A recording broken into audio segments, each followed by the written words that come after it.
There's a storm coming. You sound like you're looking forward to it. I'm adaptable.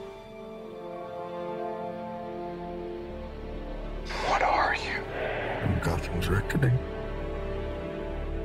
What we're constructing here is a very, very elemental conflict between good and evil.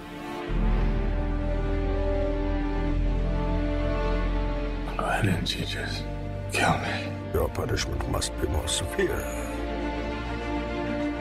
Did they kill him? I'm not sure. It's the true completion. I won't bury you. Buried enough members of the Wayne family. And takes everything to a whole new level. We were in this together, and then you were gone. It's a multi-layered story with massive amounts of action.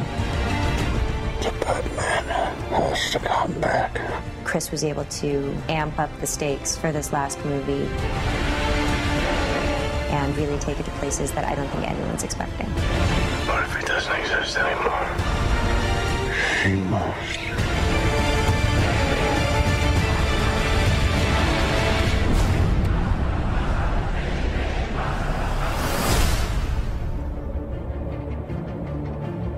At the beginning of The Dark Knight Rises, we find a Bruce Wayne who's been damaged by his experiences as Batman.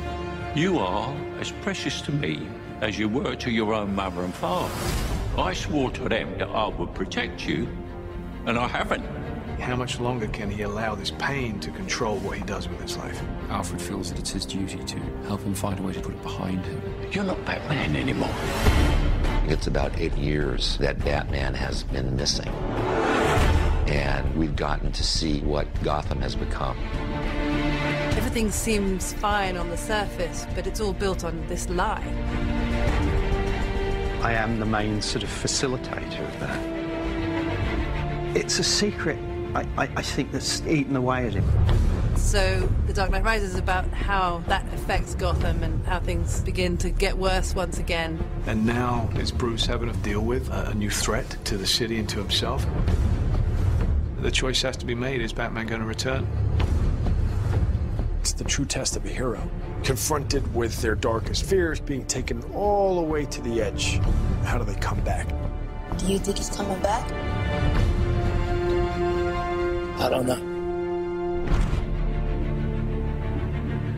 In The Dark Knight Rises, we have an incredible ensemble that we've put together. I remember seeing Christian in the makeup chair. There was a 3-year-old in me that was like, that's Batman. It never stops giving me goosebumps. I'm standing in the suit where you walk down the steps and everyone just stops. I really wanted to see Batman meet his match. There's a new kid in town.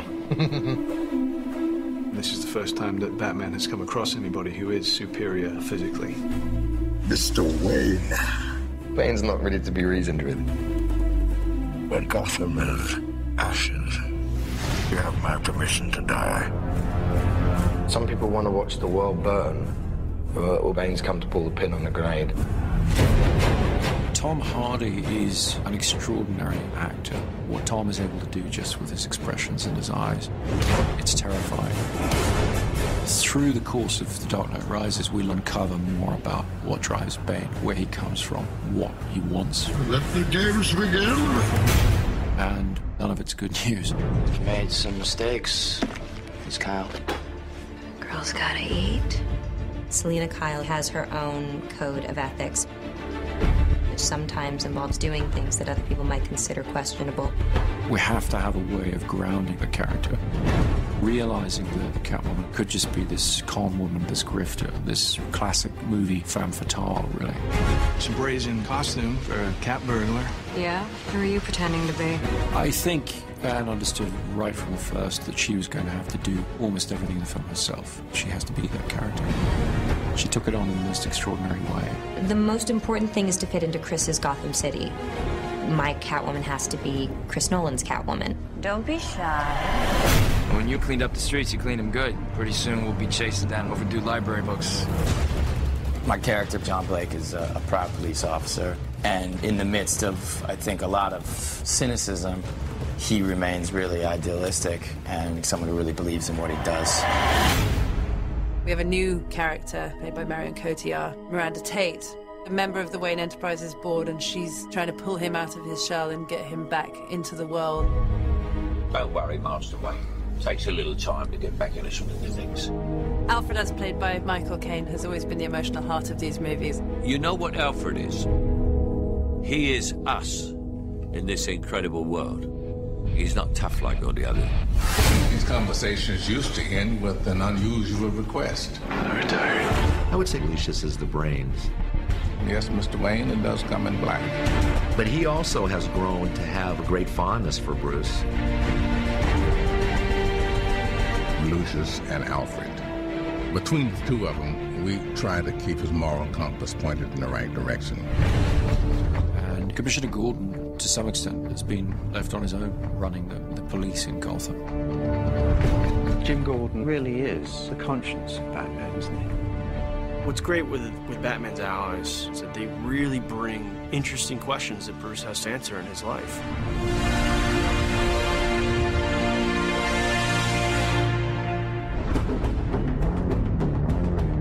Chris has always had such a strong sense of spectacle, with this good human story to it as well. He turns those big action movies into something very intimate and emotional. You feel very close to all those people.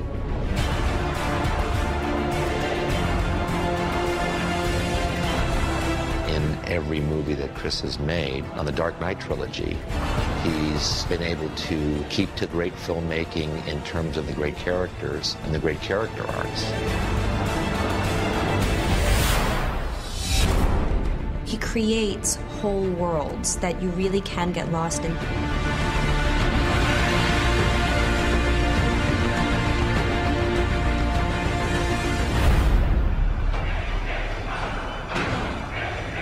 What does that mean? Rise. The Dark Knight Rises is certainly the biggest film that I've undertaken, by far. We really looked back to the silent era of motion pictures, when the image was paramount, when all you had was the scope and scale of a location, thousands of extras, that kind of thing. That's the kind of storytelling I was interested in exploring. Dark Knight Rises is about trying to get some of that romantic scale and modernism into it in a sort of epic way. We started the shoot in India, then we moved to the UK. After that, we went to Pittsburgh, Los Angeles, Manhattan. It's been relentless action from start to finish. We've expanded into the largest of genres, the war movie, the disaster film. They add scale, raising the stakes from a place where they were already extremely heightened. We do get a great kick out of doing this action work. To be in Inverness, Scotland, flying with a fuselage in an aircraft and 4 stuntmen hanging off an airplane. With Chris Nolan, as much as we can physically do inside of that lens is where he would like to go. We had them on the outside of the aircraft, shooting through the windows, and it was a big thing to come together. He has this wow factor.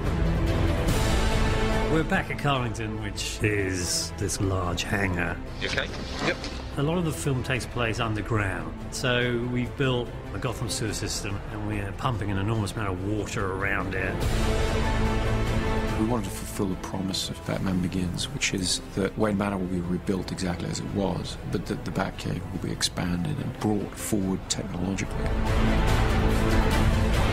Another warned me about getting into cars with strange men. This isn't a car. One of the biggest creations was the new flying vehicle, the Bat. It's a big insect. It's nearly 30 foot long and 17 foot wide. It needs to travel very fast up roads. It needs to climb up over buildings. Chris Corbould and Chris's designs are just phenomenal. It's a wonderful new gadget.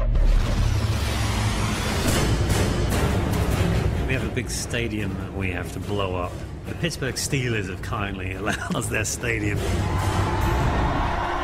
We had almost 11,000 people turn up for one day's shooting to play fans of the Gotham Rogues. The biggest challenge is just the sheer scale of the operation that's going on. You know, we've got thousands of people in the stands, we've got multiple cameras, IMAX cameras.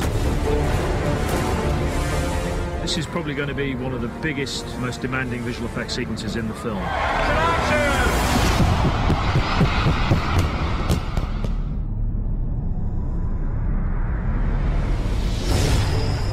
To up the scale of the city, and there's only one place that you can do that, and that's New York. In the Wall Street sequence, there's a big battle between the police and all the mercenaries, and they've got something like 1,200 extras.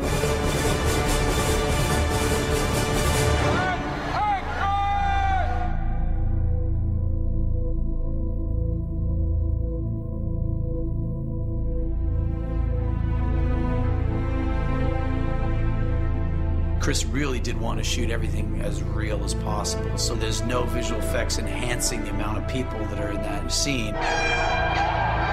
This was 8 months of preparation has gone into what you see here, working with the city, with the departments in order to control this set. Seeing that many bodies in the middle of Wall Street fighting each other, even if it was controlled chaos, it's still kind of like, wow.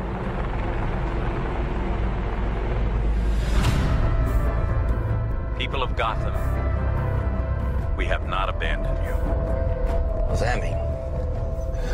It means we're on our own. This is certainly the biggest movie that I've ever worked on. But then emotionally, it feels like something that a lot of people can tap into. It's wonderful. It kind of brings things full circle. You see only one end to your journey. Sometimes a man rises from the darkness. Every great story deserves a great ending, and we've really tried to be true to that.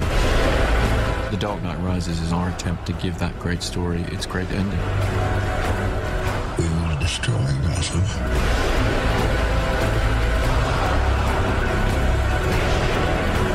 What now? You don't owe these people anymore. You've given them everything. Not everything.